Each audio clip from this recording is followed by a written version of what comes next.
about 533 million will be used for the procurement of drugs and equipment to the Nigerian police personnel. House of Reps approves 11 billion naira for police trust fund.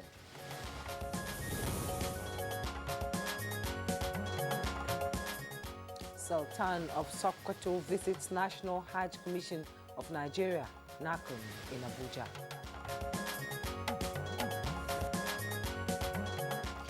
And on Good Morning Nigeria today, we shall discuss the National Cyber Security Policy and Strategy 2021. Now, technological advancements have resulted in a variety of breakthroughs or preponderance of which has been evident over the last decade by the growth of information and communication technology and the evolution of the ICT. Well, these ICT-driven developments have resulted in heavy dependence on the cyber domain. In Nigeria, for instance, the evolution of ICT has been at such an accelerated pace since the turn of the 21st century. You know, that's right, Kingsley. The country has predominantly embraced ICT to drive new initiatives and reach new milestones. A reflection of this is apparent in the high rate of adoption of new technologies, the proliferation of foreign-based technology conglomerates in the Nigerian market, as well as the rising number of indigenous technology firms across the country. Essentially, Jumai, the Nigerian economy, government functions and essential services now rely heavily on the availability and integrity of cyberspace. Now, this new digital era presents significant opportunities to enhance Nigeria's resilience for global economic competitiveness and repositioning for national development. That's correct, Kingsley. However, there are several downsides attributed to the widespread use of the cyber domain, which have profound implications for the nation's security and economic well-being. That's true, Jumai. Now, from the threats posed by cybercrime and cyber terrorism to the dangers emanating from cyber espionage and the use of the internet or social media for the propagation, for instance, of hate speech, as well as the risks of breaches of sensitive personal and government data, it's almost impossible to overstate the challenges with regard to cybersecurity. Yes, and it cannot be overemphasized in a bid to address these multifaceted cyber threats and embolden the country for efficient and progressive use of the cyber domain. The federal government of Nigeria, through the Office of the National Security Advisor, undertook several proactive steps to draw the necessary cybersecurity roadmap for Nigeria. Now, the national framework, codified as the National Cybersecurity Policy and Strategy, sets the clear direction for the coordination of Nigeria's cybersecurity engagements in recognition of cyberspace as a critical domain and as part of efforts to protect national interests and sovereignty ultimately of Nigeria. And this is also very important, with the Nigeria ranking 57th in the Global Cybersecurity Index. President Muhammadu Buhari, at the launch of the National Cybersecurity Policy and Strategy 2021 document 2 days ago, said it signifies the renewal of his promise and commitment to Nigeria's national security and economic prosperity. Now, the maiden National Cybersecurity Policy and Strategy was developed in 2014, and it set the direction for the coordination of national engagement in cyberspace over the past 6 years. Now, with this policy in place, how has the journey been so far? What is the situation with our cyberspace? This is our focus on Good Morning Nigeria today. I am Juma Yusuf. Thanks so much for joining us. And I'm Kingsley Osadola. I joined my colleague Jumai to also welcome me to the program. In addition to the issues raised a moment ago by Jumai, we shall also be looking at some of the contents of the National Cybersecurity Policy and Strategy. What does it entail for all stakeholders?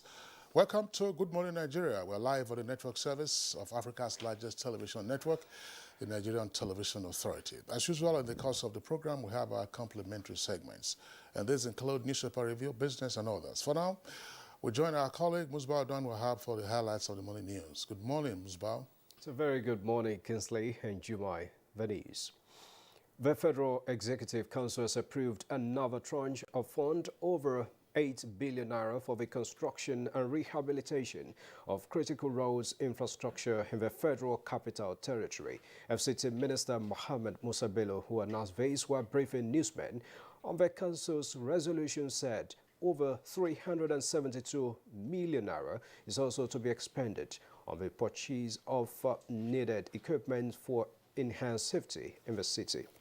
The project relates to the contract for the construction of an access road and car park for the Abuja Light Rail Station at Ring Road 2, otherwise known as Kukuaba Station.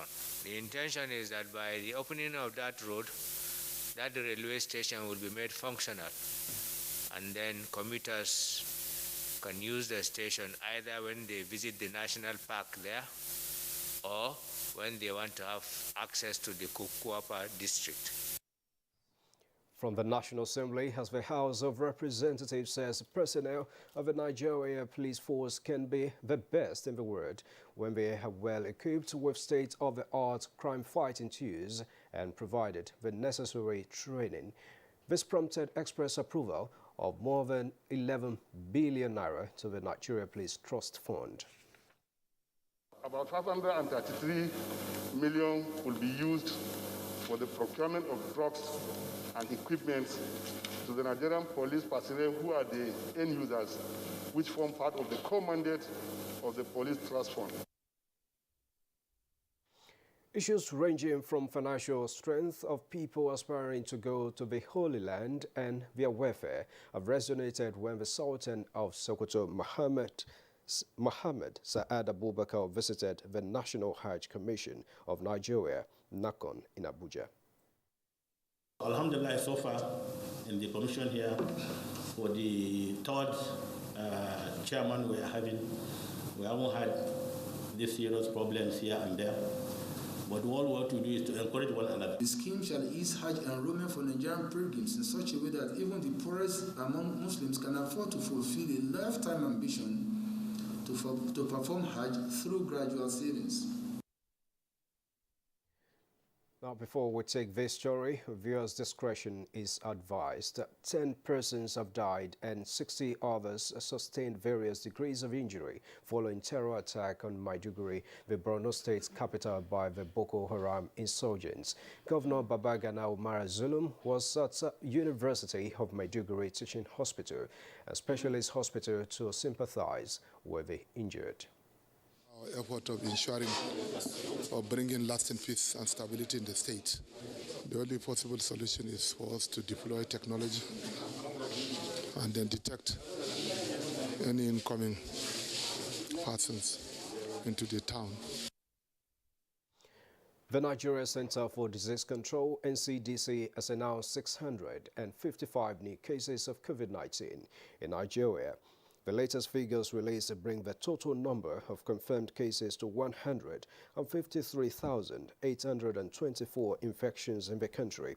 A breakdown of the new cases from 21 states indicate that Lagos recorded the highest number for the day with 240 new cases, while Ogun has 88 new cases. Others are Rivers State with 56, FCT 51, Kaduna 43, Kano 25, Plateau 21, Taraba 19, Edo 17, and Abia 15. Delta State recorded 13 new cases. Nasarawa has 11, Akwa Ibom, Kwara, and Oyo have 10 cases each. Kebbi 9, Borno 5, Bayelsa and Gombe States recorded 4 new cases each, while the day's tally is completed by Ekiti and Osun having 2 new cases each. Breakdown of confirmed cases by states indicate that Lagos has the highest with 55,122, followed by the FCT with 19,115, while Plateau comes third with 854 cases. With the latest development, 130,818 cases have been successfully treated and discharged, while 1,000 818 patients have died, unfortunately, from the virus. And that concludes the morning news on Good Morning Nigeria. The program will continue in just moments with Kingsley and Jumai.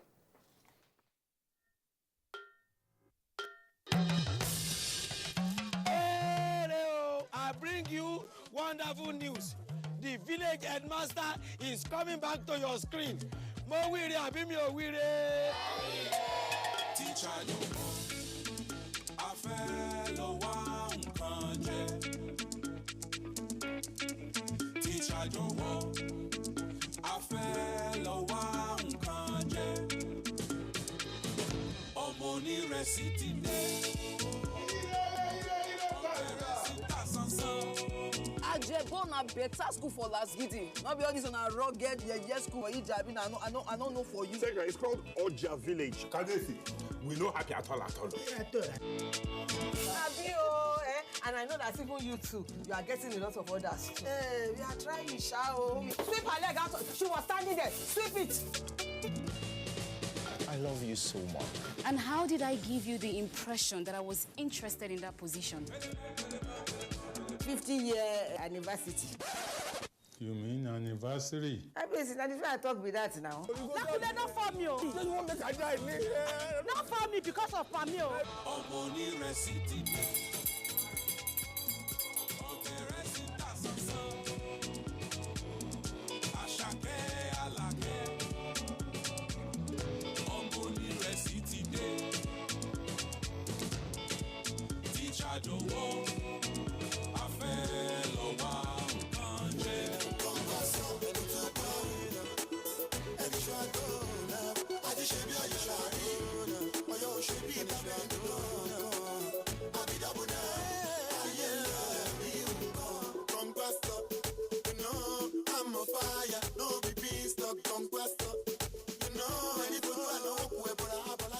In my house, we may look alike, but we are very different individuals. My adorable twins, they look so alike, but they don't like wearing the same things. And my little man, he loves to learn his own way because doing things his way is more fulfilling.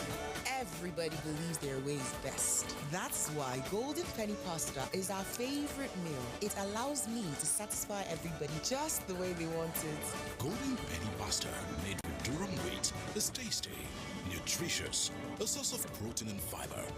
Golden Penny Pasta, your way is best.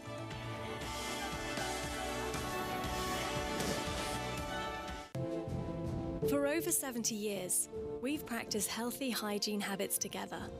The world needs us to keep our fight going against germs. So let's wash our hands for 20 seconds regularly. Dettol. Protect what's worth fighting for. Sensitivity is a short, sharp pain that people experience when they have something hot or cold getting to the nerve of the tooth. If the sensitivity is left alone, it may get worse. Dentists recommend Sensodyne. It's able to calm the nerve of the tooth. The proof's in the results. It works. Sensitivity is a short, sharp pain that people experience when they have something hot or cold getting to the nerve of the tooth. If the sensitivity is left alone, it may get worse. Dentists recommend Sensodyne. It's able to calm the nerve of the tooth. The proof's in the results. It works.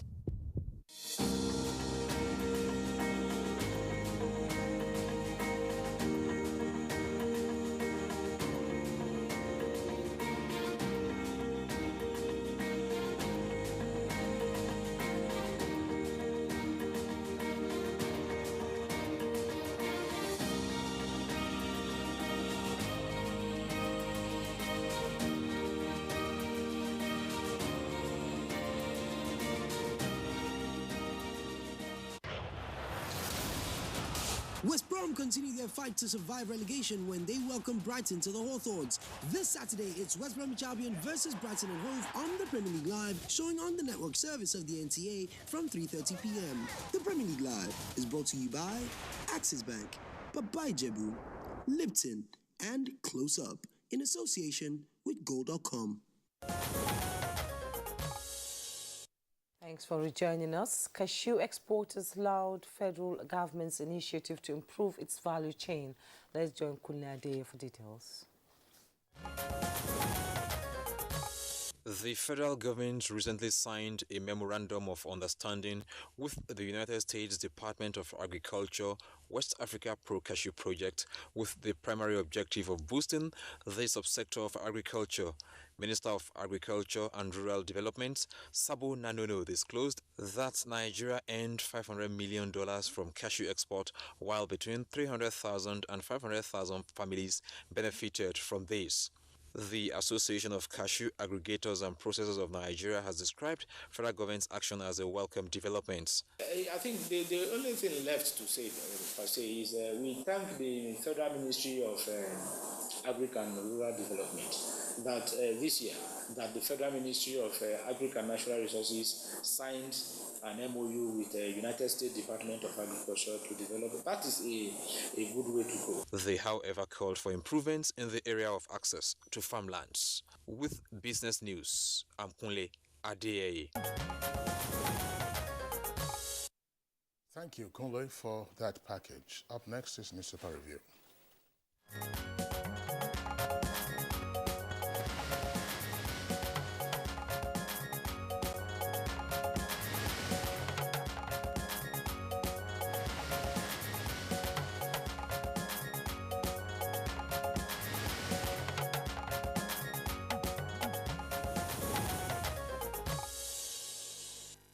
Well, Bayo Toby is in the studio. Good morning, Bayo.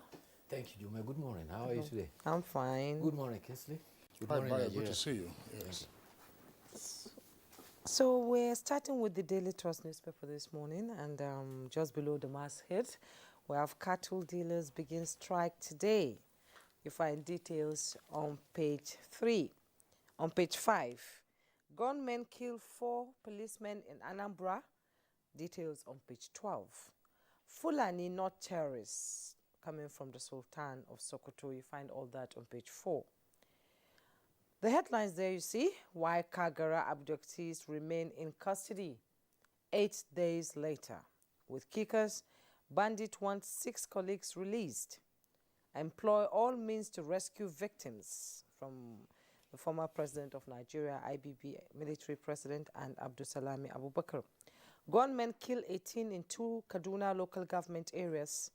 Northern governors meet in Kaduna. And you can see the picture there, a displaced family from Banaga in Talata Mafara local government area taking refuge in a makeshift shelter in Mayachi Maru local government area of Zamfara state. At the bottom plate of the Daily Trust newspaper, death toll hits 16 in Maiduguri attack. You find details on page 7. Workers' ground activities at CSC NIPC. Details on page 20. I will bring Obaseki back to APC. Akeredolu. Details on page 35. Court jails mother of 3 for stealing kids. As children, you find the details on page 29. Kinsley. Ayo. Right. Let's start with the running story about Maiduguri. Governor Babagana Zulum has visited victims of the terrorist attack on Maiduguri Tuesday evening. The death toll has increased to 16. Initially it was 10, but 3 died on the late Tuesday evening, and by Wednesday morning another 3 died, bringing the total deaths now to 16. 47 persons were injured. It may be recalled that the terrorists fired rocket-propelled grenade into densely populated Gwangi and Adam Kolo area. One of the shots hit children who were playing football in the ground. 9 of them were said to have been killed. After visiting the UMTH, University of Maiduguri Teaching Hospital, and the specialty hospital, Governor Babagana Zulum said that, well, they will use technology as a means of a solution. This will be deployed appropriately to tackle the new challenge. Most of the deaths that were recorded occurred in Gwangi. Among those who were injured is a 75-year-old Kakamalam, a widower who has 14 children. He sustained injuries at the mosque on his leg and on his buttocks. Another one included a student of Ramad Polytechnic, Maiduguri. In Delta State, gunmen have waylaid a bullion van and killed a police officer, 2 traders in the process of robbery. The bullion van is said to belong to a bank, and it was moving along Ubulu Okiti Road. They overpowered the policemen who were with the van, shot one of them and 2 other passers-by, female traders, and emptied the van. The police are on their trail. And in Abia, the Abia State Police Command said they have arrested 8 members of the gang of hoodlums who attacked Abayi Police Station in Aba. The hoodlums, numbering about 200, armed with AK-47 rifles and machete, attacked the Abayi Police Station. The Assistant Superintendent of Police and the sergeant were killed. 4 of the hoodlums were also neutralized. The spokesman for the police headquarters, Commissioner of Police Frank Mba, says that the Inspector General of Police has already commiserated with the relatives of the deceased officer. Rotimi Akeredolu, Senior Advocate of Nigeria, and Mr. Lucky Ayedatiwa were sworn in yesterday for the 2nd term of their tenure. At the inauguration for the 2nd term, Governor Rotimi Akeredolu outlined his administration's policy, which he classified as REDEEM. And the REDEEM is an acronym for Rural and Agricultural Development, Educational Advancement and Human Capacity Development, as well as massive infrastructure and effective healthcare. Other area that he mentioned that will be concentrated upon is law and order. And he said his administration will make Ondo State safe for residents as well as visitors. He thanked President Muhammadu Buhari and other party leaders. In attendance at the swearing-in ceremony were governors of Ekiti, Lagos, Ogun, Osun, as well as Edo State. That was where he made the remark that he's going to make bold initiative to bring Governor of Edo State, Obaseki, back to the APC fold. Yes. The Senate of the Federal Republic has screened and confirmed Abdulrashid Bawa as chairman of the Economic and Financial Crimes Commission. He was grilled by the Senate for 2 hours, and 19 senators posed various questions to him. And he clarified 2 controversial issues about him. First is whether he was qualified. He said he was eminently qualified based on the Constitution and the Act establishing the Economic and Financial Crime, which stipulates that officers have powers, authority, privileges, and rights like police officer. He said he had joined the commission since 2004 and has put in at least 15 years of experience. He also dispels allegations that he has sold assets. He clarified that not even the chairman of the commission can authorize sale of assets. It is the prerogative of the secretary of the commission. And he also said he has never been arrested. In fact, he said when Ibrahim Magu, the erstwhile acting chairman, heard an announcement about his nomination, he called him to congratulate him. He said, if confirmed by the Senate, we are sure that they will be more transparent, more accountable, and fair to all. The Deputy Senate President said, based on his eloquent presentation and brilliance showcase, he called for his confirmation. Until his appointment, Abdul Rashid Bawa headed the Port Harcourt office of the Economic and Financial Crime Commission. COVID-19, well, thanks to Providence, the numbers are declining, but Nigeria is still not out of the wood. 655 cases were recorded yesterday in 20 states of the Federation. Lagos is still high, recording 240 cases. Ogun came second with 88, Rivers 56, FCT 51. There were 11 deaths yesterday so far, total 153,842 cases. Our death toll is now 1,885. We have 21,139 of our compatriots who are undergoing treatment. Meanwhile, in Oyo State, Governor Seyi Makinde yesterday ordered the reopening of Shasha Market. He gave the directive during the peace meeting with leaders of the Hausa and Yoruba communities. The governor said the reopening was the interest of the true traders, and for peace and harmony to reign. He said even at the peak of coronavirus, he did not close the market because there are people who work there on daily basis, and it is the little they make that they depend upon to fend for the next day. He has also ordered that the temporary market that was open elsewhere should be shut so that Shasha Market can continue. Bayo, you know, the death toll in Maiduguri just keeps going high and high. And I always tell people, whenever there's a power disruption in Maiduguri, that is when they come in. It's like it's a deliberate thing. They bring down the electricity. Everywhere is in total darkness, and they're moving, you know. And I think there should be proactive measures too. When things like this happen, people should know that, because it's a reoccurrence of happenings, you know, over the years, that this is what happens when there's no power in Maiduguri. I think that needs to be looked into by the power sector. Thank you for giving us the benefit of your experience in Maiduguri. Mm. But it's critical. For a long time, they've not been able to intrude into Maiduguri because of the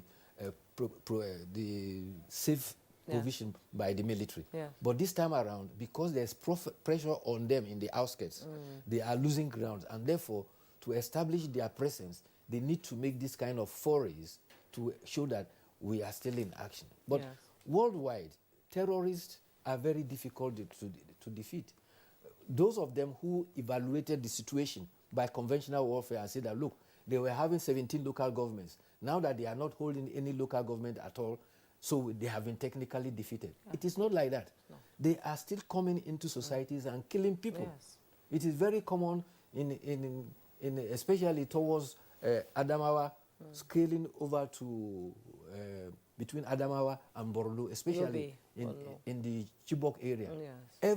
Every now and then there are forays, and unless you can stem them coming from wherever their hideouts is coming to attack, we will continue to have casualties. And once there are casualties, you cannot convince Nigerians that the war is over. Yes, we just hope that it just stops there, because I think they are going house to house search with sniffer dogs, you know, to fish out these people. They are there, you know. It's so unfortunate, actually. And, you know, the topic we're going to discuss today is all about using technology to curb criminality, you know, hate speech and all that. Well, let's see how it goes. Yes. We hope it stops here, yes. A lot will depend on society. Like Kingsley pointed out yesterday, apparently they are embedded. Yes, they are having collaboration with citizens. Sympathizers within the citizens and all that. Okay. It's all about money.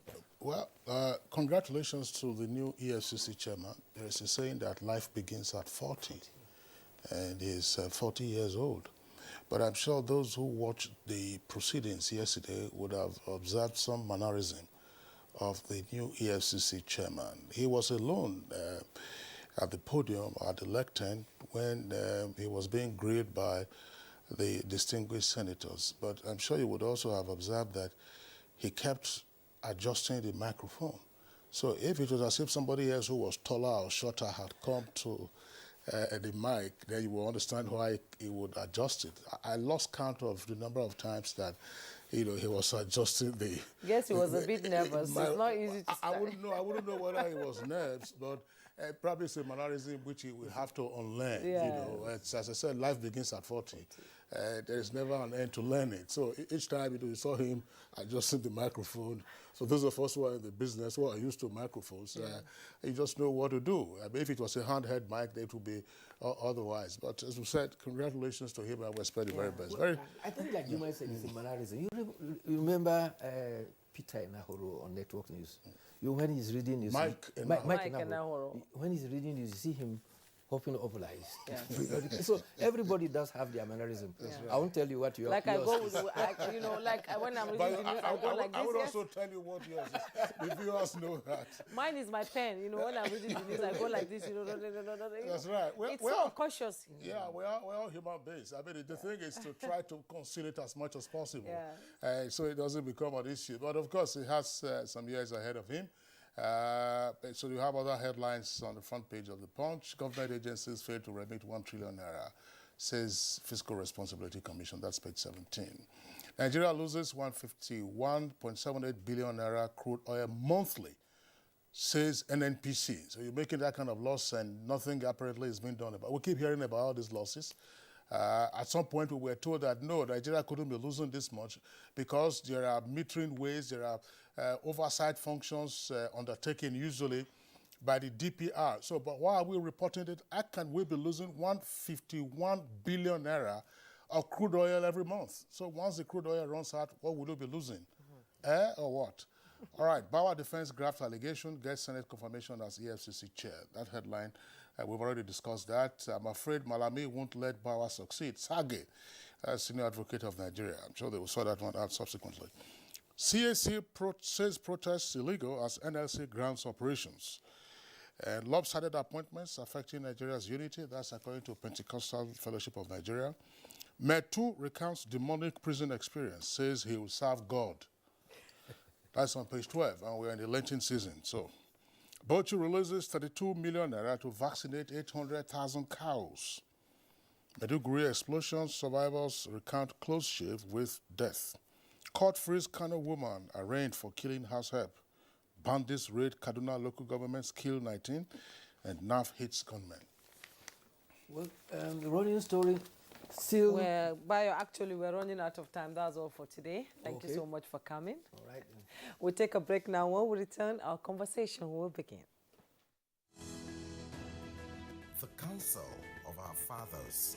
I will urge and advise our younger generation to use talent and brain to sort out problems, not arms. Nigerian youths, let's build our nation together.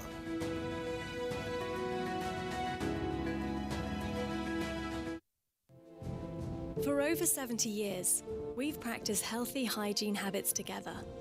The world needs us to keep our fight going against germs. So let's wash our hands for 20 seconds regularly. Dettol. Protect what's worth fighting for. The broadcast media ecosystem is dynamic and requires continuous training for practitioners to perform optimally. NTA TV College Jos invites relevant officers to the following specially packaged training programs. Intermediate online news reporting skills. Date 1st March to 12th March 2021. 2 weeks. Studio lighting indoor and outdoor. Date 1st March to 5th March 2021. 1 week. Modern trends in broadcast media marketing. Date 15th March to 9th April 2021. 4 weeks. Understanding public service rules and mastering the art of standard minute writing, reports, memoranda, and briefs. Date 15th February to 12th March 2021. 4 weeks. The course fee for the 4-week courses is 100,000 naira per participant. The fee for the 2-week course is 80,000 naira, while the course fee for the 1-week course is 40,000 naira only. Accommodation inclusive. Venue for all the courses is the serene and secure environment of NTA TV College near Old Government House, Rayfield, Jos. For more inquiries, please call 0803-314-4383 or 0806-980-9807. NTA TV College, Jos. Training you to be the best you want to be. These days, people get their news and information from more media sources than ever before. Some of the news and information given are fake, unverified, doctored, and manufactured to create confusion, stir disaffection, and cause disunity. Before you believe or share any news, ask yourself, is this real? Is it from a credible source? Is it verified or verifiable? Fake news is dangerous, whether you do it for fun or for political gains. Real people can get hurt. Fake news, don't create it, don't spread it. This is a public service announcement from NTA. The second wave of the coronavirus COVID-19 pandemic is upon us. To safeguard lives of our people, government has signed the Health Protection Regulations, which makes wearing a face mask mandatory in public places. Wear a mask. Keep social and physical distancing. Avoid crowded places. Wash your hands regularly with soap and clean water. And use hand sanitizer. COVID-19 is real. Do not be infected. Do not spread it. This message is brought to you by the Nigerian Television Authority, NTA. West Brom continue their fight to survive relegation when they welcome Brighton to the Hawthorns. This Saturday, it's West Bromwich Albion versus Brighton and Hove on the Premier League Live, showing on the network service of the NTA from 3:30 p.m. The Premier League Live is brought to you by Axis Bank, Babai Jebu, Lipton, and Close Up in association with Go.com. I see the way you are being fresh with Juma. Well, you're welcome back. To begin our conversation, let's take the background report by Kule Ade.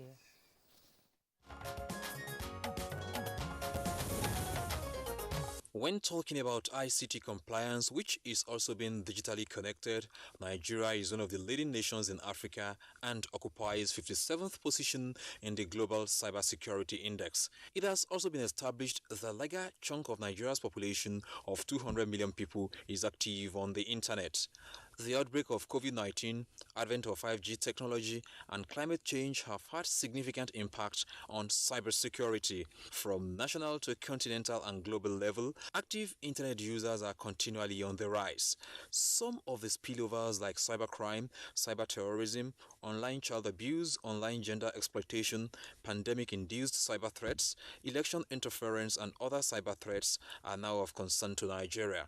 Consequently, the federal government launched the National Cybersecurity Policy and Strategy 2021, where President Muhammadu Buhari emphasized his administration's commitment to national security and economic prosperity. The Office of the National Security Advisor is to continue to coordinate the efforts of all stakeholders to ensure that our internet and cyberspace are used for the enhancement of national security and economic progression. The Office of the National Security Advisor also reiterated to frontally tackle all risks associated with exposure to the internet. Is it the right time to come up with such policy?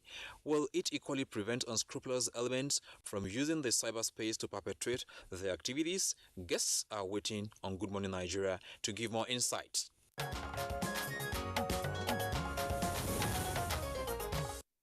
Thank you, Kunle Adeyeye, for that background. With us in the studios now to provide more insight, let's welcome Abdul Hakim Ajijola. Abdul Hakim, of course, is the chair, Nigerian National Cybersecurity Policy and Strategy Review Committee. He's also the chair of the African Union of Cybersecurity Expert Group, based in Addis Ababa. Abdul Hakim Ajijola, delighted to have you again on Good Morning Nigeria. To be here. Thank you very much for inviting me. Also with us in the studios, we would like to welcome Dr. Uche Mbanaso. He is Executive Director, Center for Cyberspace Studies at Nasarawa State University in Kefi. Dr. Mbanaso, pleasure to have you this morning. It's my pleasure. Thank you for having me. And joining us via Zoom is Dr. Bayero Agabi. He's the President, Center for Cyber Awareness and Development. He's also the Vice President, Nigeria Internet Group. It's good to have you join us again on the program. Thank you very much. All right, gentlemen, again, I'm delighted to have you with us on the program this morning.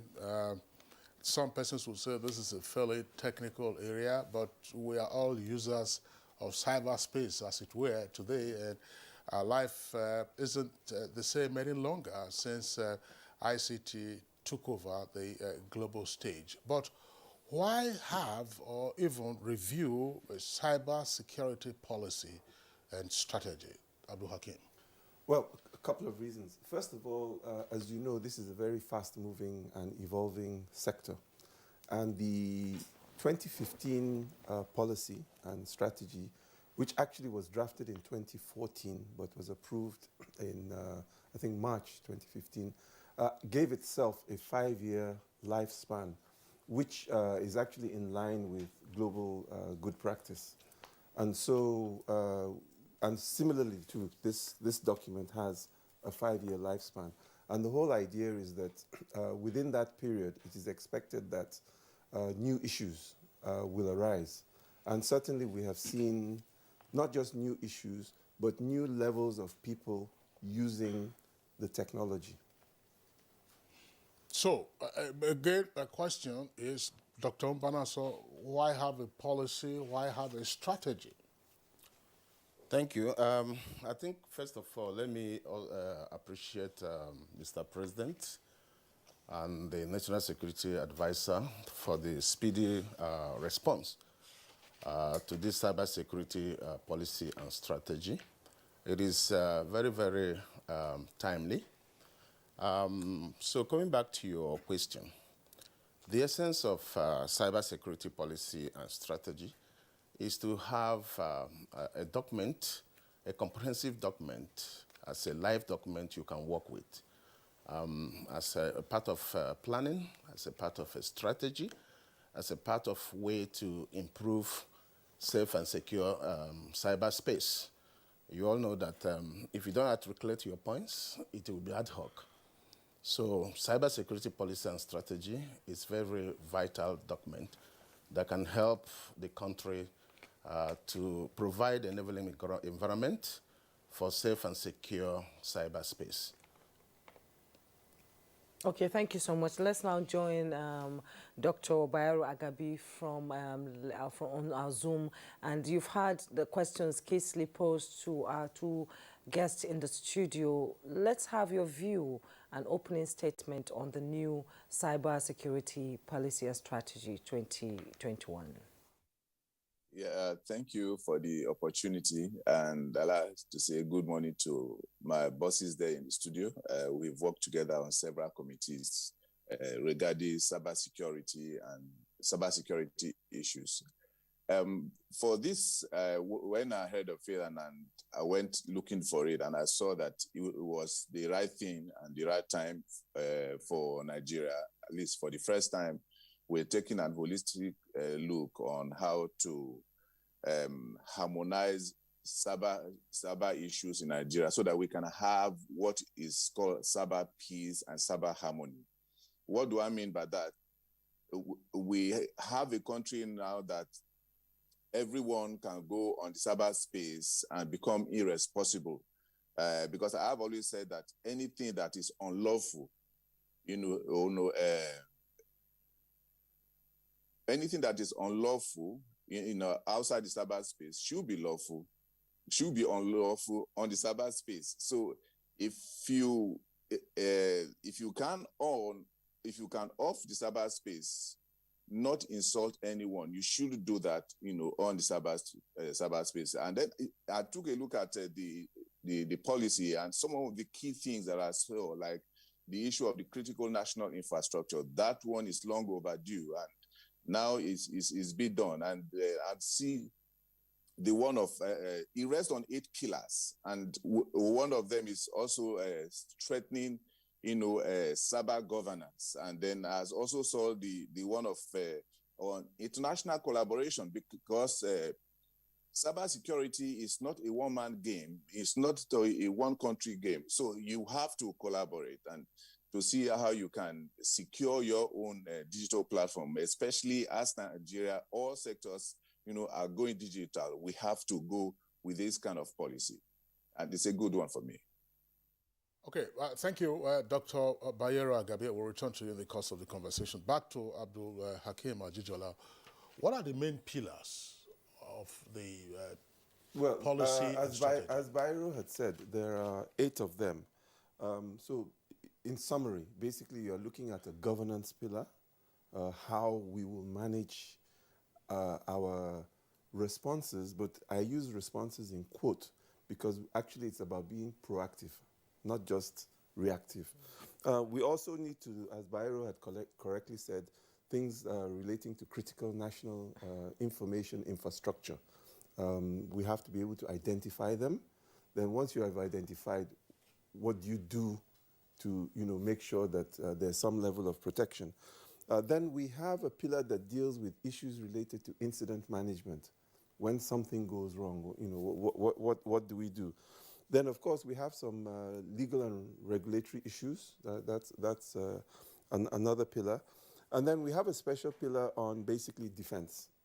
How do we, again, naturally you would say defend the motherland.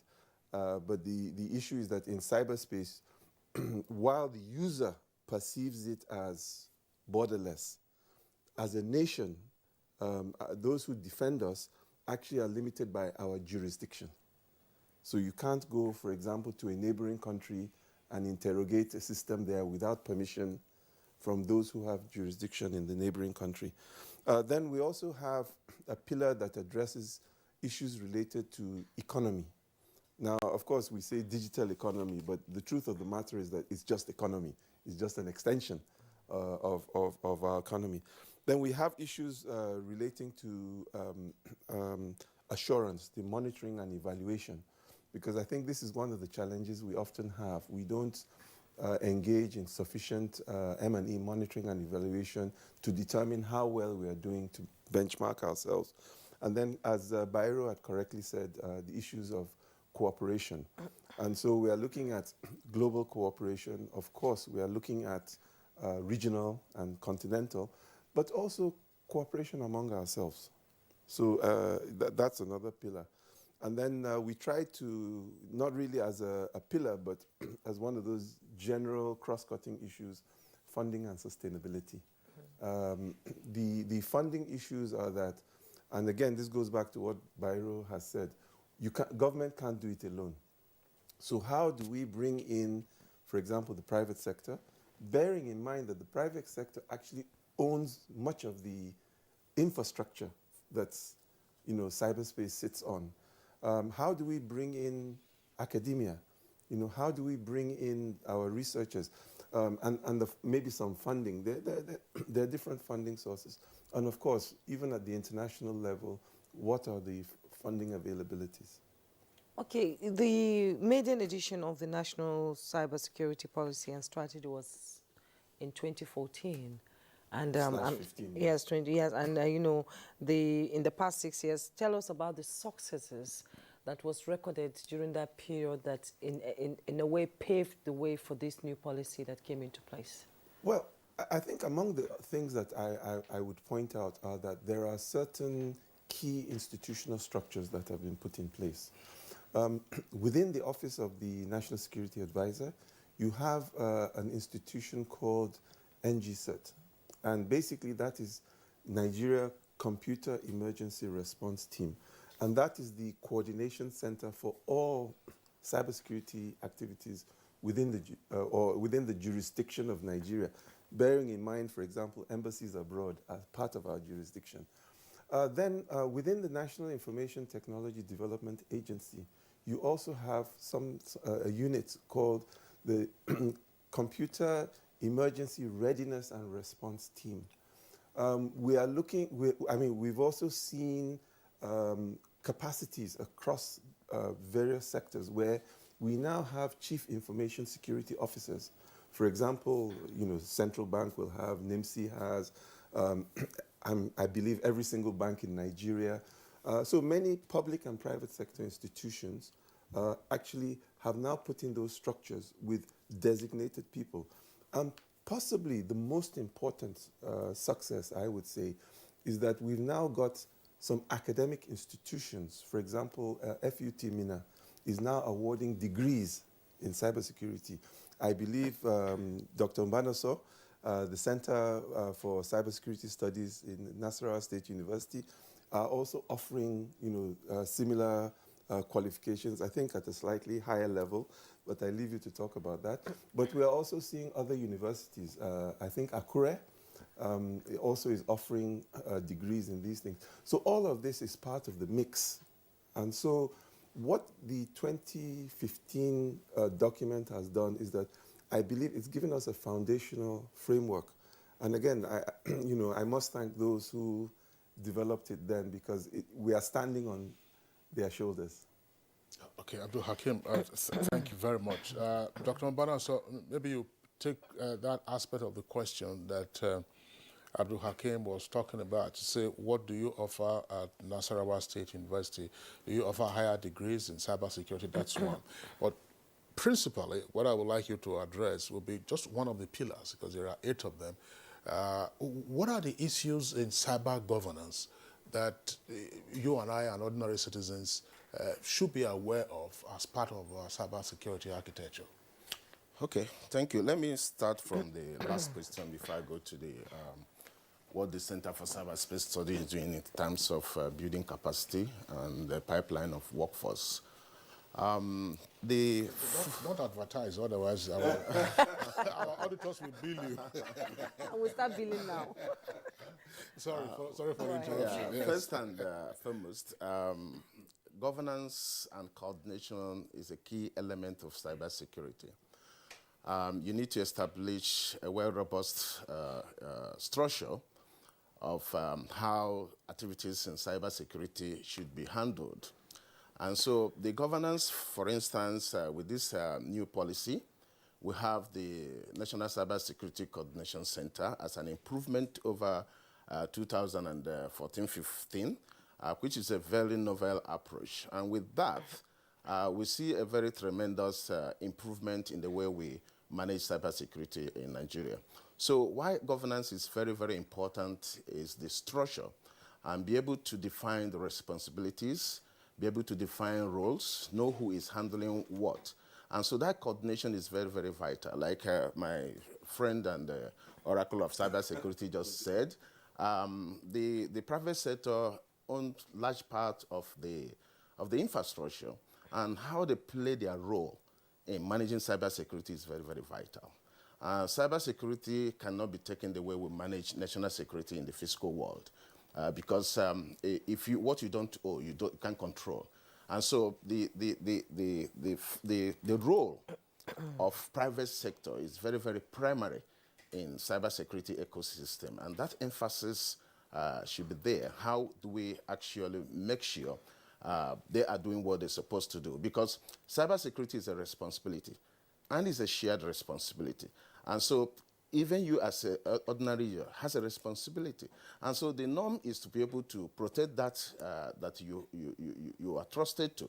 So your mobile device, how do you protect it? Because they are all connected to the cybersecurity ecosystem. And so that is why governance and coordination is a very key element of cybersecurity. Then coming to the workforce, the Center for Cyberspace Studies was actually created in 2015. And since then, we have been in the forefront of research and development. Incidentally, we are doing research in critical national information infrastructure, which is sponsored by TED Fund, and I'm the principal investigator. We have done a lot of quite innovative things. We've developed tools that can actually help in identifying transparently which infrastructure can be categorized as a critical national infrastructure, against doing it as an ad hoc thing, making it transparent and repeatable so that any organization can plug into it in such a way that is very, very transparent, and it is very, very scientific. Beside that, we have masters in cyber security. We also have PhD in cyber security. We have over 15 students doing research in cybersecurity, and we have over 50 students doing masters in cybersecurity. So in overall, we are trying to ensure that we build capacity and workforce. And by the way, let me just say this. The internet we enjoy today is as a result of research and development. And the only thing that can drive it is research and development. So education, skill sets are very, very key to cybersecurity environment. Thank you. Okay, thank you. Let's now join Dr. Bayero Agabi. A lot of success has been recorded in the digital world in Nigeria, and just last week we got out of recession, and a little bit of it is attributed to digital, to the digital economy. We have, population is key when you want to get a workforce that will, drive this kind of initiative and policy. We have youths in Nigeria who are hungry for knowledge. How do we begin to harness their quest and hunger for knowledge in ICT and bring them under the fold? Yeah, I think that is a very good one you have asked. But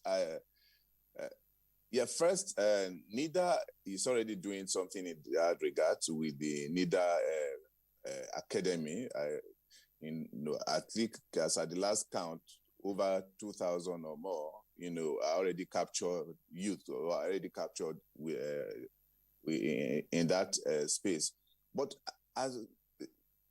what thing you should understand is that when we talk about cybersecurity, it's not like studying programming or something like in that sense. It's liquid in form, because the growth is usually, very, very exponential and fast. And therefore, the youth that we see today making use of the cyberspace, ought to be coordinated and moderated. And that is one thing that this policy has also provided for, which is the issue of awareness, which is the issue of skills, and then promoting regulation and cooperation. And then I also saw the one of managing online fraud and all of those things. If all these things are properly managed and coordinated, then we can have a sane environment, and then we can have the kind of skills, that are needed for tomorrow's economy and not training for today's economy.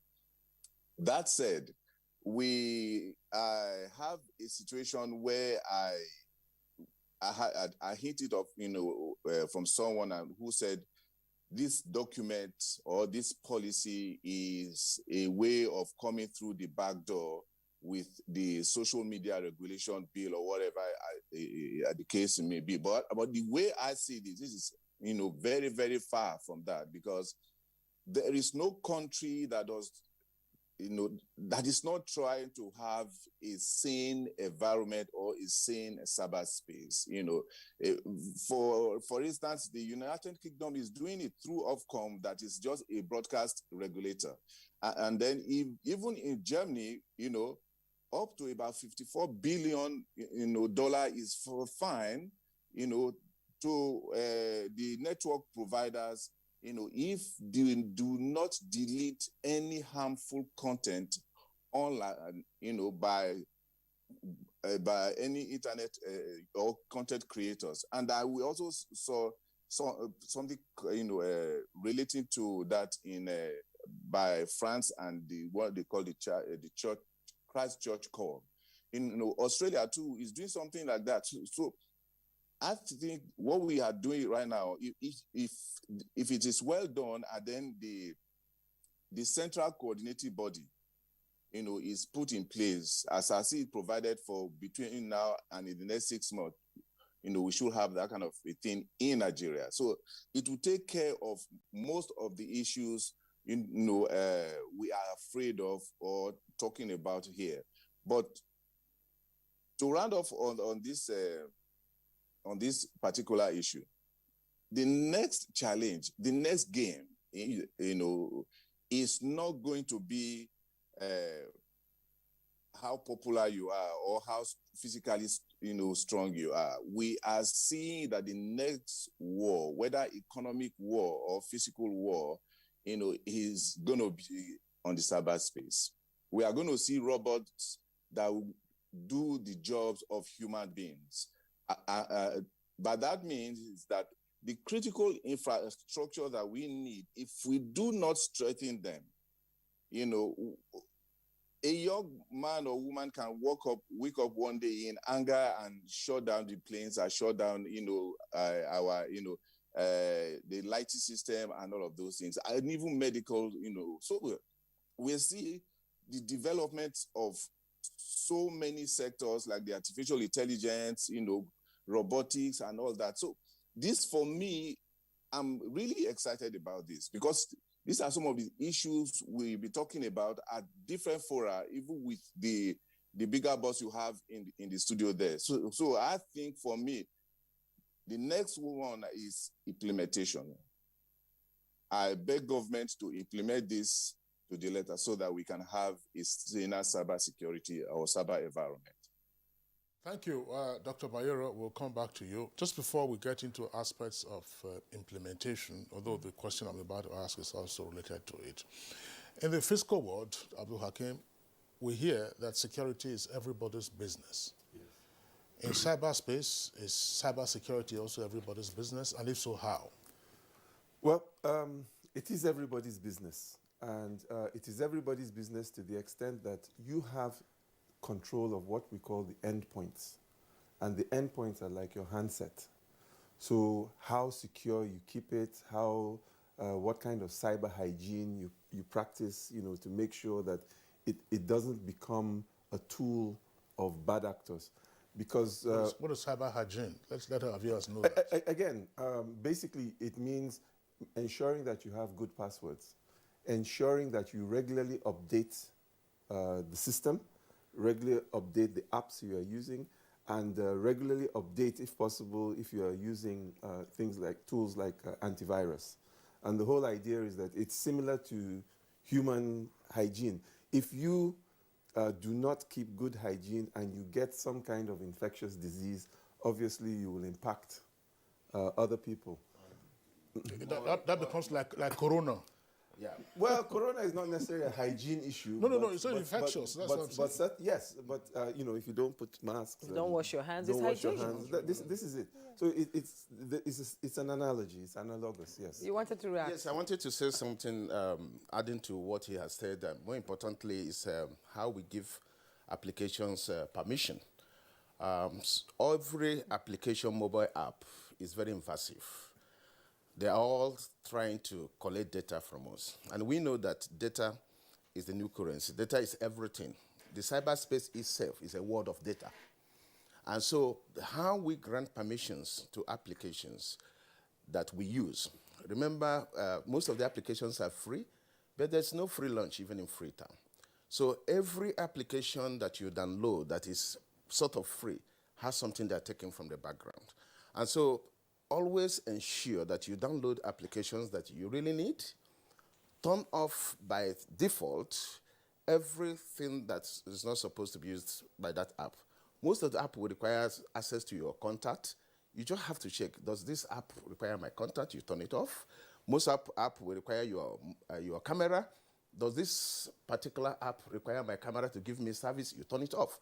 So this is what we mean by cyber hygiene. And if every one of us take little care, little approach in ensuring that we secure that part of infrastructure we're using that is part of the cyberspace, we'll have safe and secure environment. So just to add about that. There's a truism, sir. It is said that if something is free, know that you are not the customer. You are the product being sold. Absolutely. So I think that's just... While we are still on that, as part of all of these points that you gentlemen have raised, but also says, look, watch out for the app, the things that they probably will be asking for, and so on and so forth. This just reminds me of insurance policy, the so-called small print. That's like the small print, as we call it in law, to say that when you are taking out an insurance policy, the insured usually will look at the big print. And then when the time comes for a claim in any eventuality, then the insurer will now be showing you the small print. There are issues with regard to that in law of insurance. But the same way with some of these apps, you are seeing an app is apparently so versatile, so commonly available. How many users will have the patience? And sometimes when you are opening some of these windows or say on and off, it's like a small print in insurance. True. So how do you deal with that? Awareness is a major issue, but also it is possible to put pressure on those who maintain the app stores to make sure that they only keep on the app stores those apps that tend to behave themselves. And if I may, coming back to the document, these are issues that we have struggled with. And I am happy to say that we endeavored as a committee to look at all strata of society, be it Malam Meshai, be it Mama Alakara, be it Mama Okba, be it the vulcanizer, because those people are now using these devices. So we've endeavored, we've done our best to really factor them. And of course, we've not left out, the young innovators, the technocrats, and the ultra-high strategic decision makers, because even they, or all of us really, struggle with these kind of issues. So certainly there needs to be more awareness, and this is there. But also, we need to be able to make sure that we encourage those who are developing the apps to make sure that they develop them based on sound, again, global good practice, so that they do not have that level of misbehavior. And so we have to also come up with those kind of mechanisms that will be able to rate some of those apps so that we can encourage adherence to good practice. Is it easy? No. But I look at it more as a journey. It's a continuous journey, not so much just a final destination. Abdul Hakim, thanks. But let's bring in Dr. Bayero Agabi on this issue of cyber hygiene that we're talking about, which then gave rise to the equivalent of the fine print that you see in insurance. How does, in terms of individual responsibility in ensuring cyber security, how does this play out when you have all kinds of apps and then you don't know which button to press, which window to turn, not window now, I don't know, there's some of those technical issues. It will say something, contact off, something. How many persons have the patience to even go through that?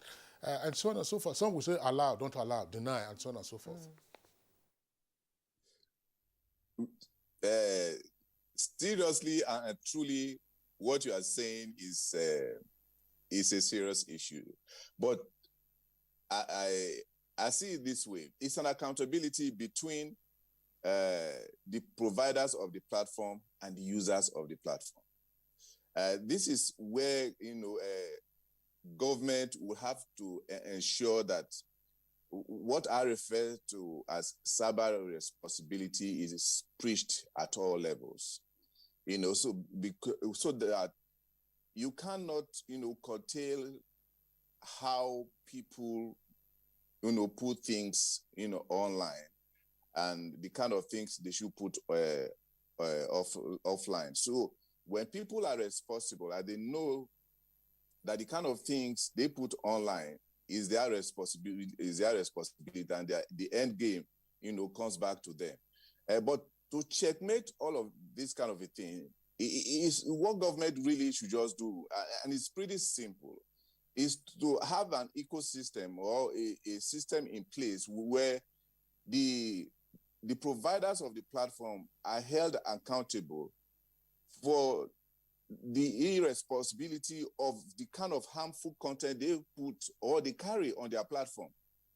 So it's not a game between government and the citizens or the content creators, but it is a game, between the platforms and the content creators. It's for government to say, this is the kind of system with kind of nation, we want to have. This is the kind of same country we want to have, like you have in Dubai, you have in other countries. Okay, so if you're going to create a content that is harmful to others, because all those things you see on the app, you can't be patient enough to read every tiny detail before you download completely. Therefore, the game should be between the providers of the service and the content creators. When we have that kind of game, then we know who to hold responsible when things go wrong. And then another one is awareness, and then how to use the cyberspace for good, how to use it to innovate, how to use it to create, businesses, create, or innovate and employ others and engage, others in such a way that others benefit, and then you're making impact as a person, rather than using it to do things that will hurt another character or another person's business. I repeat it again. If it is bad offline, it should be bad online. Okay, thank you so much, Dr. Bayero Agabi. Let's now come back to the studio. You were itching to respond to what he was saying on air right now. Fundamentally, I think we need to understand the nuances of what happens in the cyberspace. Okay. That is very, very fundamental. Educate us. Some of the applications you see in the mobile apps are socially engineered. So you need to understand what is the mindset of the developer, what is the persuasion and the motivation.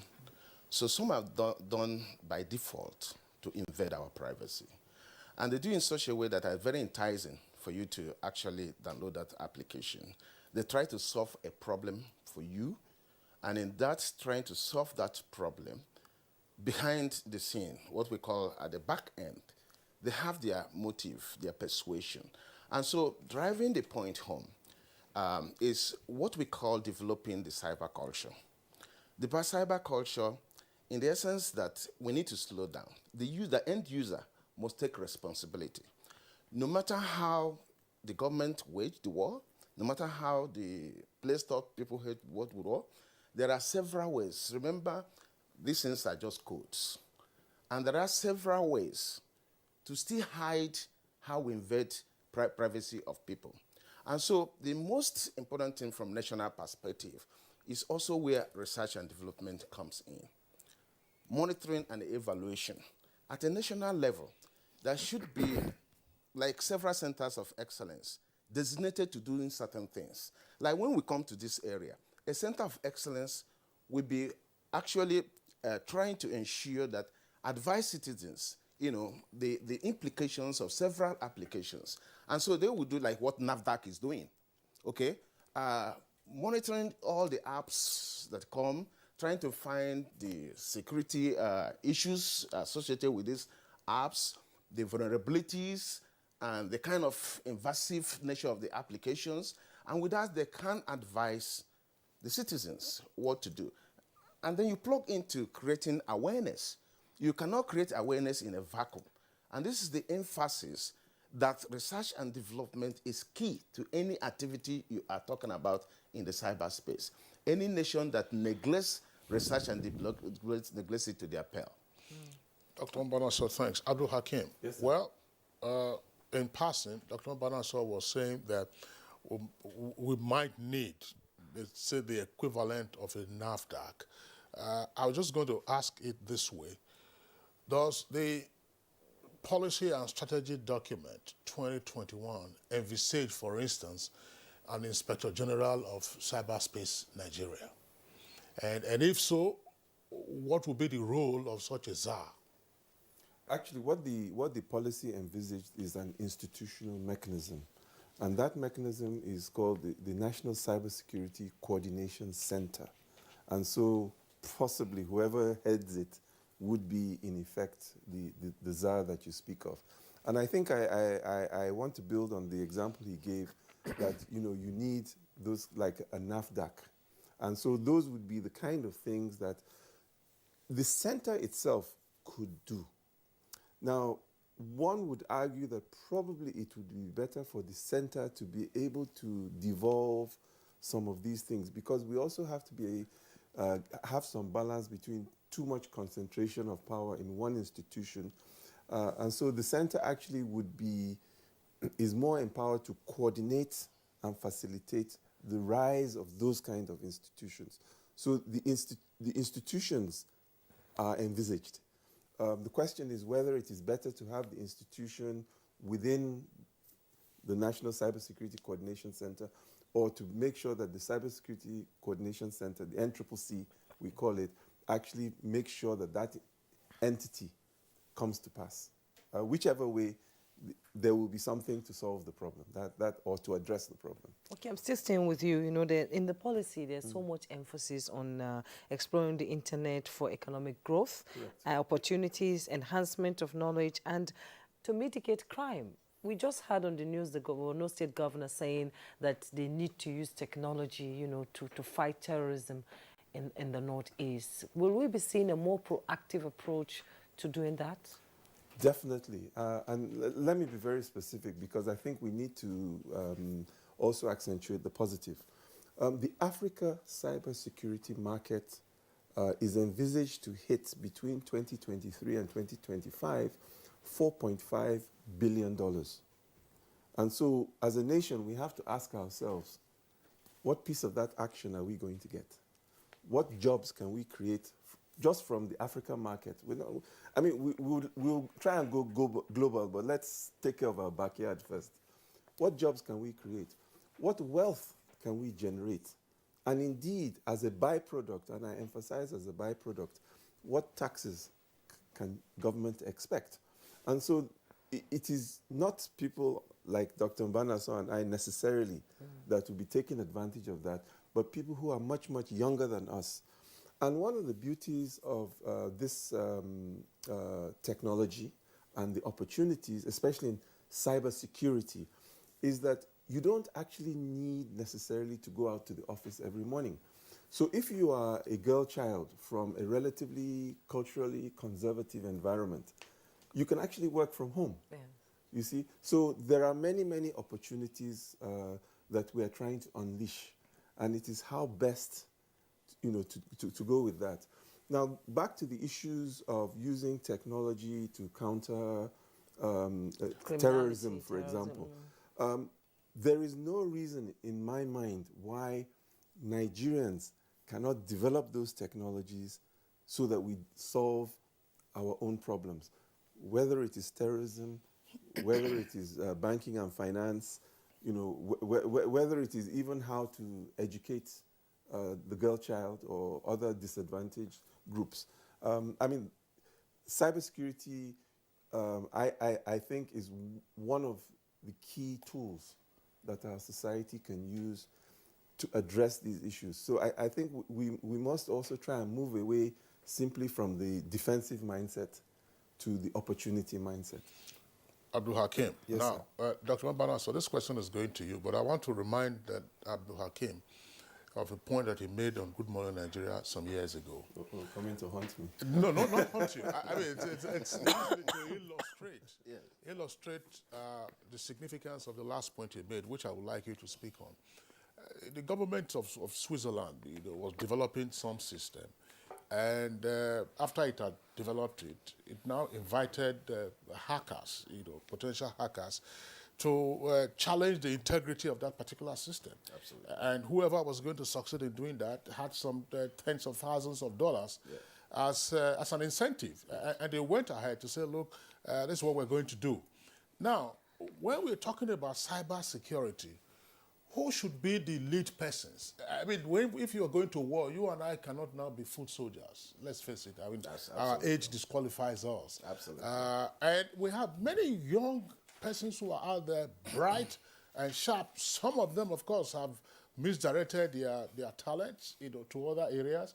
But we discussed cryptocurrency on Good Morning Nigeria a couple of weeks ago, and the young men who were with us, via Zoom, also in the studio, the confidence with which they spoke just told you that these guys were global players already. Absolutely. So, does the policy and strategy document 2021 envisage how these talents can potentially be identified, harnessed, and groomed as part of our bulwark against cyber threats?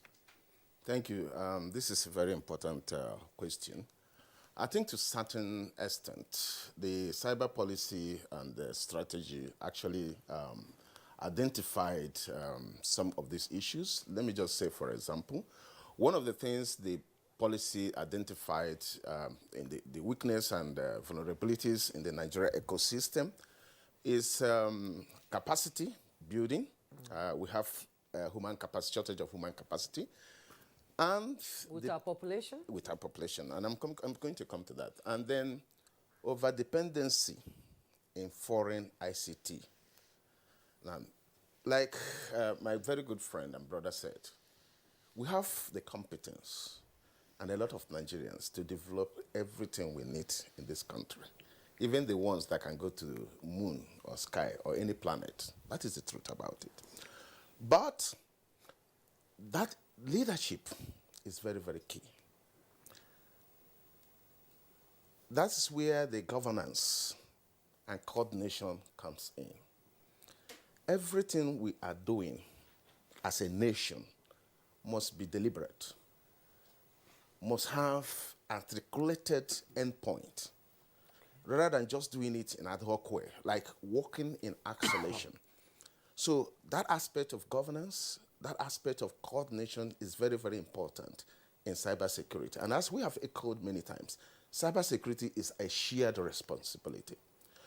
So coming to how the youths we play in this environment is very, very important. We have a very talented youth yearning to actually do something, but they need the enabling environment. And this is where the tech hubs, the incubation hubs come in, so that they have the accelerated time to market is so quick. Because if you have a tech hub where there is light 24/7, where there is a fiber optic internet 24/7, these guys will be hot doing their codes. Remember, everything we are talking about today in the cyberspace, 90% is coding. Yes. So that brings to another aspect.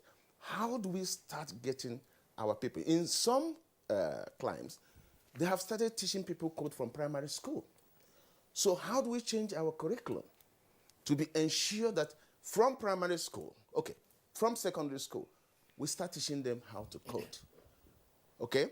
We start teaching them cyber hygiene, cyber culture, and so that in the next 15 to 20 years, we have a society that is cyber security savvy.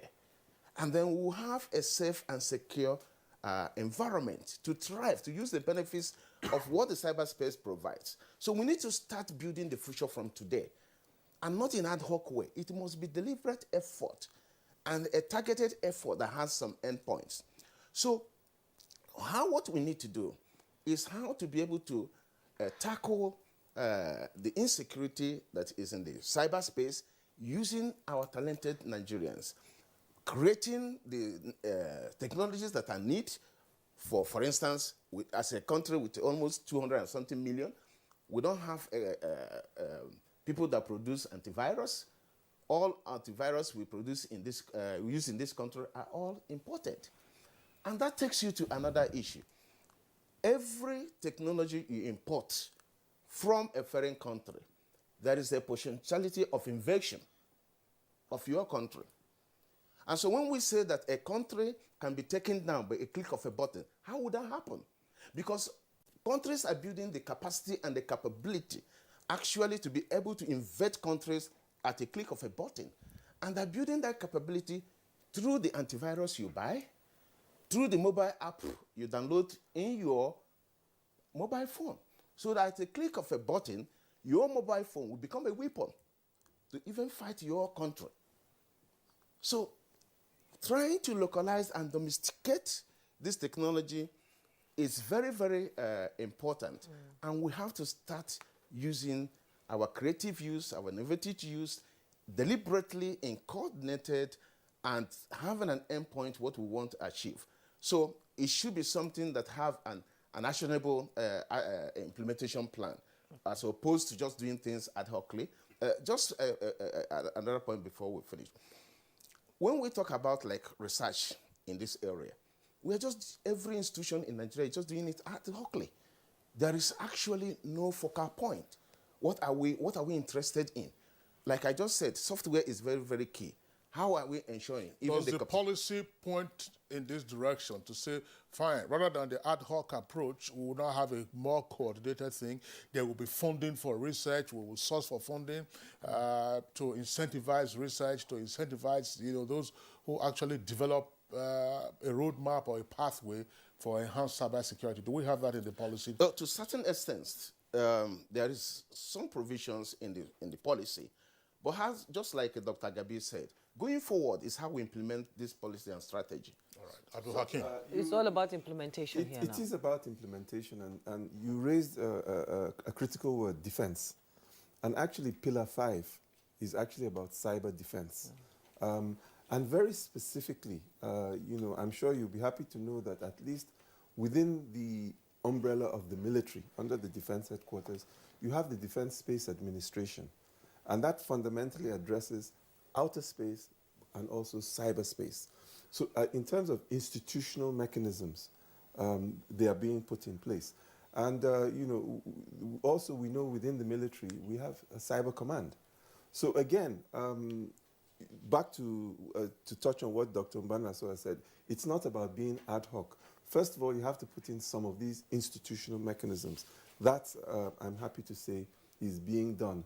But not only that, just to note that, yes, under the National Cybersecurity Coordination Center, the NCCC, there are mechanisms to try and harness some of the funds from some of these education and technology funds that exist in Nigeria. Not necessarily about creating new ones, that now some of it will go definitely to research and development. Which is where, I'm sorry, Jumai, I want to ask this question because earlier you threw in the aspect of implementation. Yes.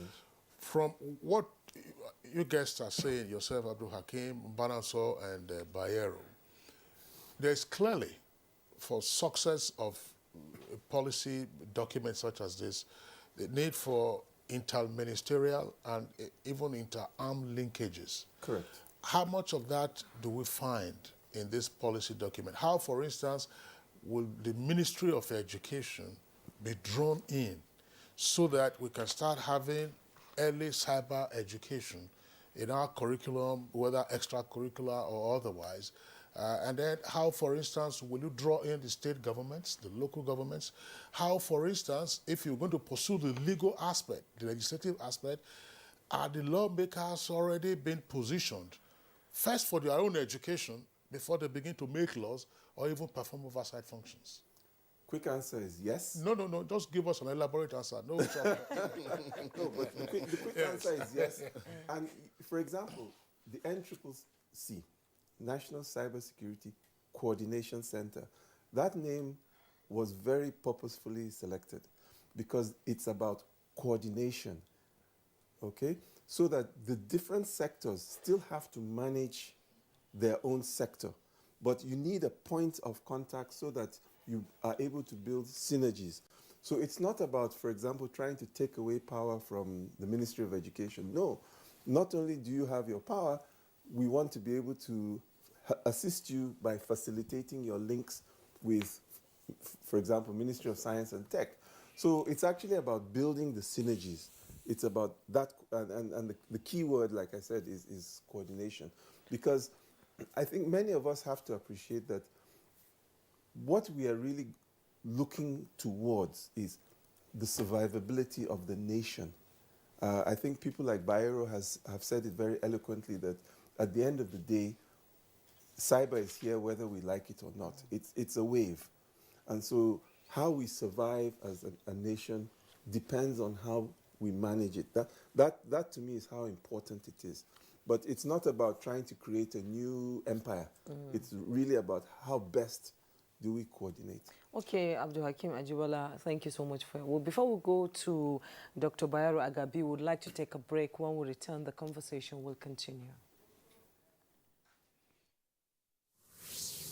A new edition of TV Guide is out with special focus on the game changer, His Excellency Governor Abdullahi Sule of Nasarawa State. Broadcasting in a digital economy, Maxwell Logo gives an insight. This edition also features Nancy Naji of AIT, a name synonymous with business. Meet the NCDC boss, Dr. Chikwe Ihekweazu. TV Guide, your indispensable companion, also x-rays the relevance of social media in the modern society. Meet some TV professionals who have impacted their spaces and other inspiring stories in sports, entertainment, and lots more. Grab a copy at the vendor near you or NTA stations nationwide. TV Guide, your indispensable companion.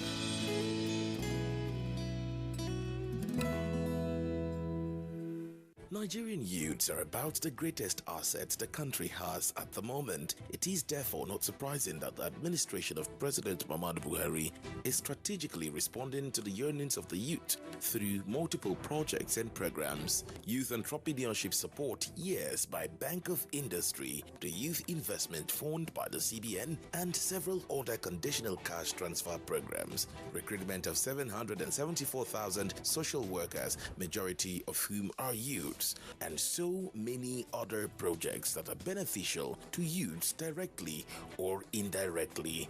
If the administration can do all this, definitely with a degree of patience and time, it can achieve more. Nigerian youths must come together to say no to terrorism, no to vandalism, and no to all disruptive tendencies. Hashtag Youth for Greater Nigeria. Pacifying the youths, unifying the nation. Although social media as a channel of communication is inherently harmless, it becomes harmful and damaging when used without discretion and thoughtfulness. Bad social media users spread rumors and fake news without verification. But good social media users stop, reflect, and verify information before sharing it. Be a good social media user. Stop the spread of fake news. Verify the authenticity of your source and use social media responsibly for a better Nigeria. This message is brought to you by the Nigerian Television Authority, NTA, in collaboration with the National Orientation Agency.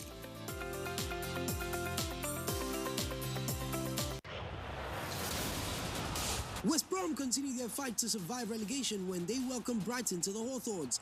This Saturday, it's West Bromwich Albion versus Brighton and Hove on the Premier League Live, showing on the network service of the NTA from 3:30 p.m. The Premier League Live is brought to you by Axis Bank, Babai Jebu, Lipton, and Close Up in association with Go.com.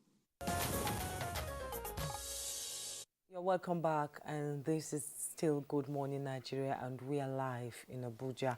Dr. Bayero Agabi, you've had a guest in the studio talk about implementation of this policy and how it will help to curb criminality, terrorism, and, you know, raise awareness and educate Nigerians on how best to use the internet. What's your take on that?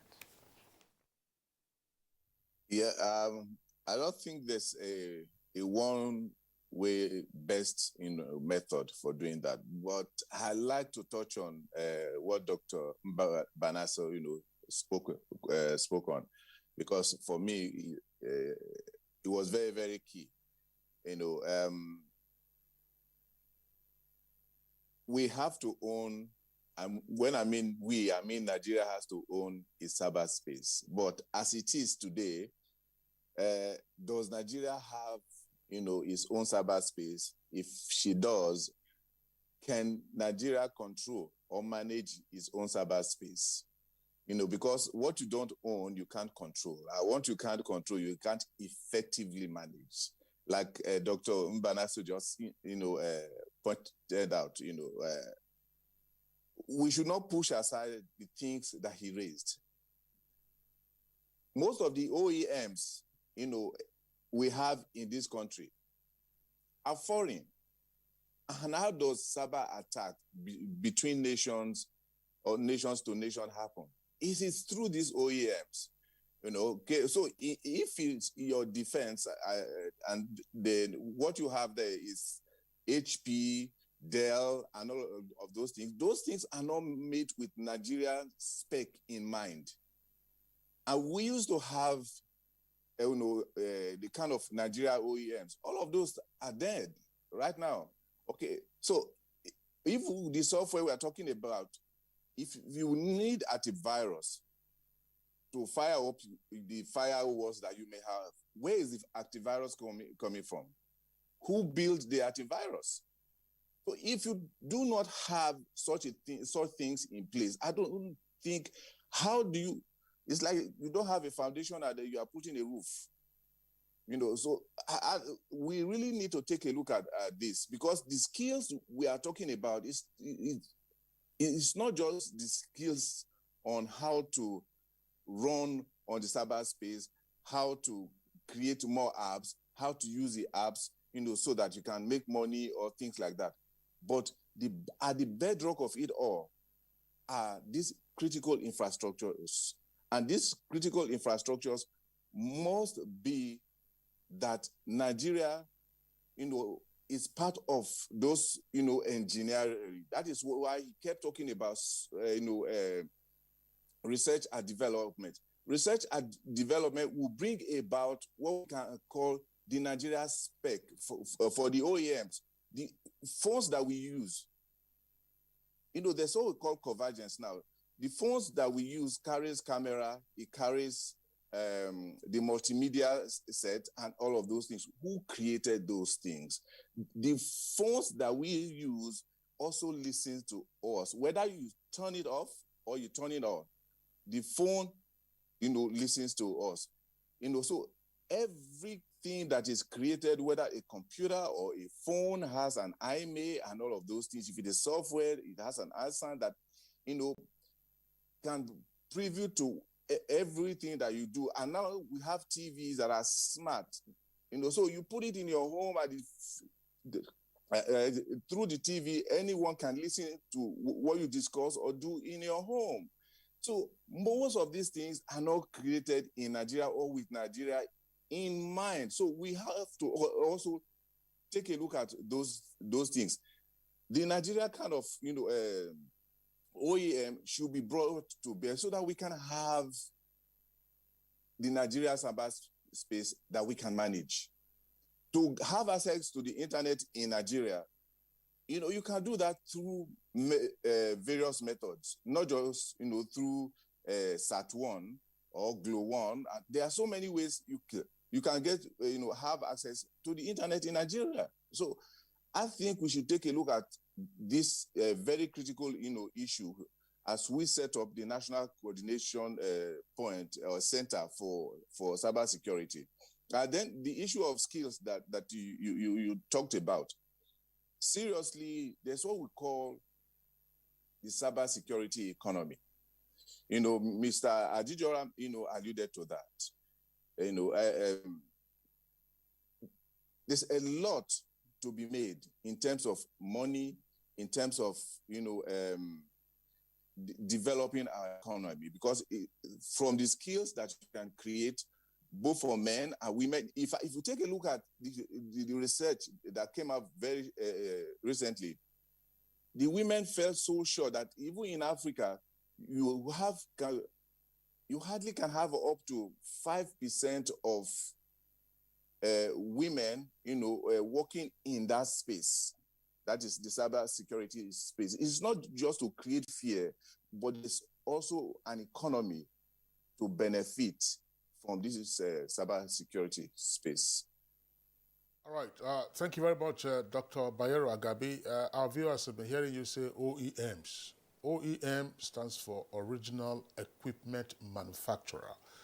So the plural therefore will be OEMs, Original Equipment Manufacturers.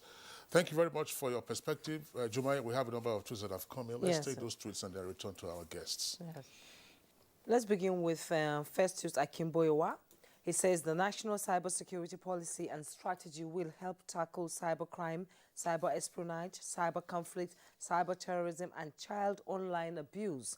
The localization of training, research, and development is good.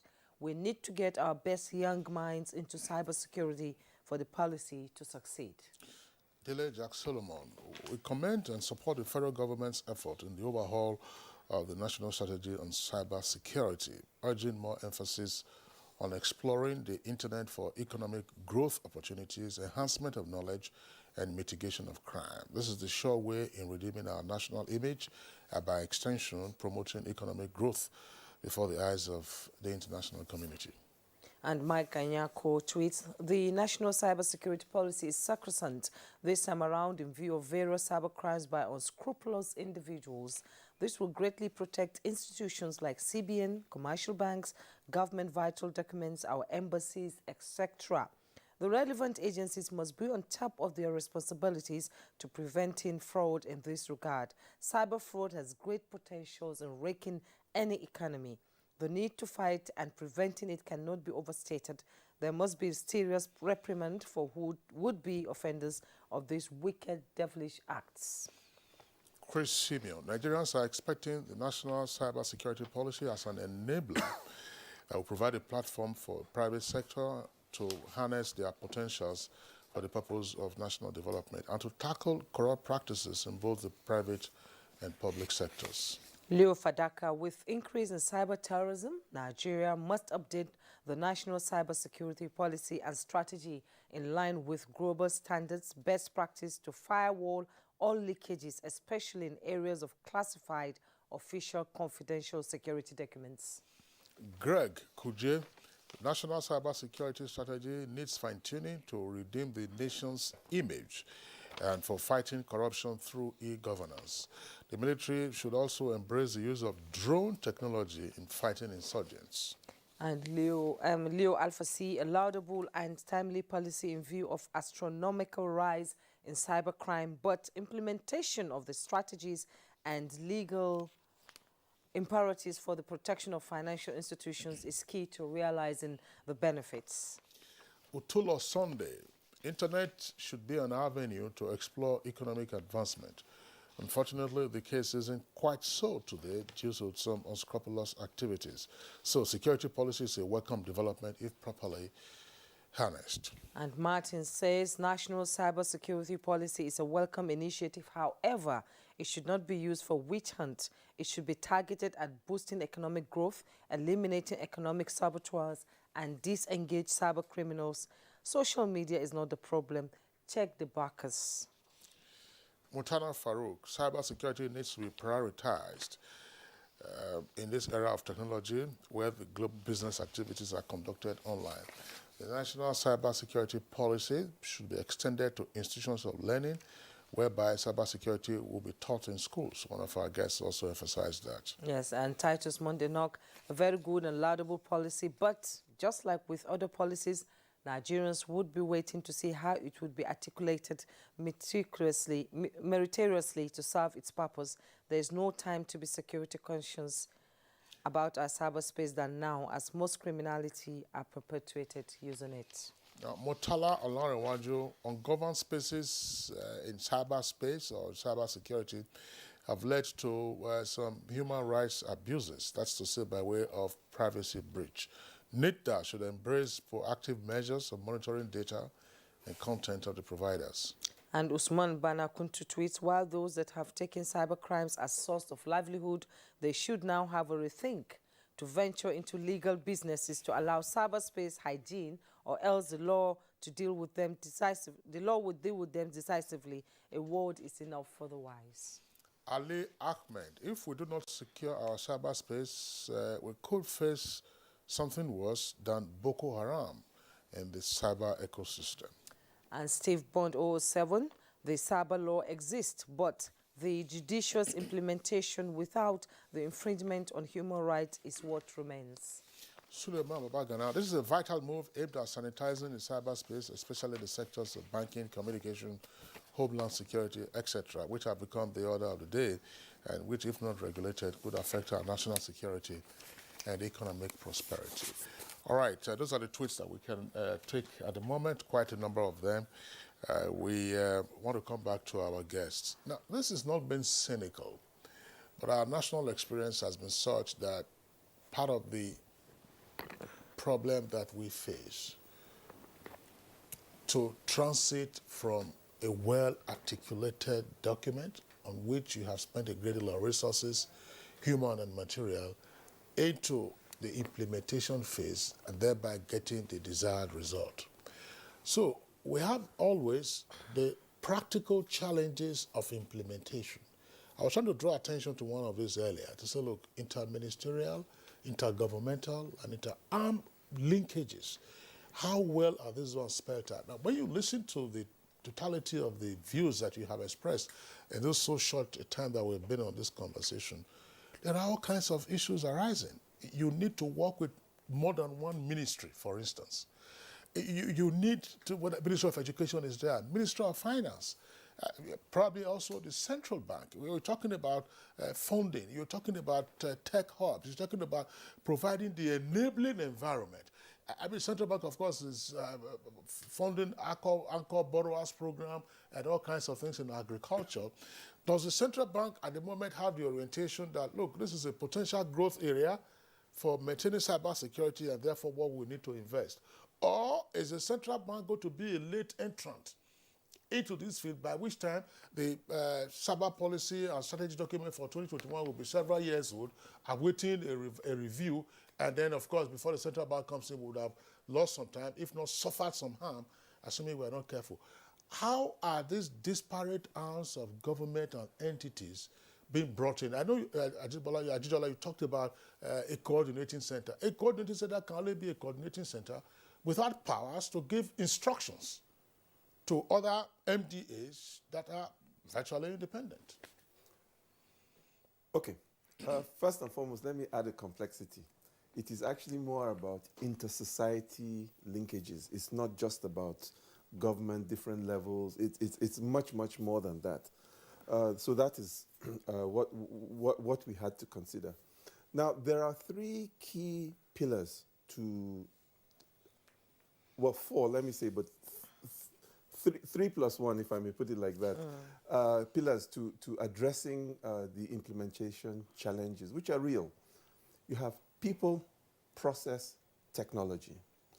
So under the people, I think Dr. Mbanaso has very eloquently addressed the awareness, the research and development, the teaching and learning across the spectrum. And again, I need to emphasize that this is not simply about some young boys and girls in one university or the other. It is from your street vendor forward, all the way to the president, very bluntly. So under the process, that is where the issues of governance, the institutions and those institutional mechanisms and relationships. And I think one could make the case that the NCCC, under the auspices of the Office of the National Security Advisor, has sufficient gravitas to be able to, let me not say order, but to encourage a greater level of cooperation. And then you have the third component, which is the technology, which, again, both Bairo and Dr. Mbanaso have correctly indicated. We have to understand that it is in our national self-interest to develop our own technology. And so sometimes you find out that if you are able to pitch things as in your interest rather than you must do it, I think that nuance will help. And then the plus one, that in fact there's a whole section in the document on this, the funding and sustainability. And so what we've tried to do is that, yes, there is a need for government funding, and indeed under the 2015 Cybercrime Act, there's actually a funding mechanism entrenched within that law. How well it has been activated, I don't know. But so that is a funding source. But we've tried to look at multiple funding sources that, again, as we've said, the infrastructure generally is owned by the private sector. So they have an interest, a self-interest, in making sure that that infrastructure is safe and available, because if it's not safe, people won't trust it. If it's not available, they don't make money. So alternatively, they could use foreign facilities or foreign equipment as their own backup. So, and that's where the issue of we have to develop our own technology with the positive value proposition. Again, it's not simply about ordering one telco, you must use this. But if they see that there's a technology that we have developed that we encourage them to look at, and they find out the value proposition is actually quite favorable, on their own volition, they will utilize it. So a key issue will be the funding and sustainability. So we've tried to look at mechanisms, because at the end of the day, all of these things together, the key thing is that we must, and we've tried to do this here in the document, is to make sure that we have no single points of failure. So that it's not because of one institution, everybody else is down, or because of one technology. And so we do have to be able to push an agenda that has a multiplicity of alternatives. And that is actually where we are. Because if, for example, Ministry A doesn't deliver, quite frankly, Ministry B will step in, or private sector C will step in. And we're seeing that even with the cryptocurrencies, but that's a story for another day. All right, Dr. Mbanaso, what are your thoughts on some of the practical challenges of implementation, and therefore what would you like to see? Well, like rightly said, we always churn out beautiful documents in the country, but when it comes to implementation, that's where we fall short. I think it is the approach, the pragmatic approach. Leadership is very, very important. So whoever heads the NCC is key, because Mr. President will not come down to NCCC to do the job. So the leadership, and that is part of the governance we have said. If you appoint someone who does not understand what it takes to drive the process, the document will be in the shelves. So, more importantly, is assembling a team that, one, has the skill set, the expertise to be able to drive the process. Now, one you need to understand is just like playing a football. When you want to play football internationally, you assemble your best team. The problem in the cyberspace is indiscriminate. So it doesn't know who to attack and who not to attack. So any wrongdoing will affect all of us. And so the best way we can actualize some of the good points that have been articulated in this policy is assembling a very viable team that understands the issues at hand, understands what to do, and be able to prioritize. Like you have 8 pillars. What is our priorities? Like in the document, we identified the lack of low level of human capacity. We identified foreign over-dependency on foreign ICT equipment. And then how do we solve the problem? You have identified this problem. So we need to be able to know how we solve that problem in a way that we can measure the progress. So if, for instance, you want to dwell on the aspect of human capacity, there are informal and formal capacity building. And you need all categories of skills to be able to play in this area. You need people who have PhDs, because the PhDs are people who have expertise. They have done extensive research in this area. You need them to be able to drive the process. You need people who have master's degree, the middle managers. You need the hands-on people, who knows how to configure. So you need to be able to define how many of these people do I need. Like, for instance, in the UK strategy in 2010, the first thing they did is that UK will produce not less than 60 PhDs in cybersecurity. So that's the target. Mm-hmm. You have to be able to measure it. At the end of that policy... You offer them scholarships. Yes. At the end of that policy, you'll be able to know, did we produce 60 PhD students? They also, in their strategy, they establish almost about 50 centers of excellence in cybersecurity. These are the things we need to begin to articulate. Because when we are talking of research and development, our research and development, like I've mentioned, has to be deliberate, has to have a target, has to have end. And so you need certain aspect of this center of excellence to be able to carry out research and development in this area. Like in the critical national information infrastructure that we're talking about. Okay, my center has started that. You see, so if by the experience we have got, that you can, incentivize us more, we will be able to have expertise in this area. And then should this also be, I'm sorry to interject, should this also be a sole federal government responsibility? Or, for instance, state governments can also say, look, we are sponsoring some of our indigents to become cybersecurity experts on PhD programs. Absolutely. It's a shared responsibility. Remember we said that. That's right. Not only the local government, not only the state government, but the private sectors.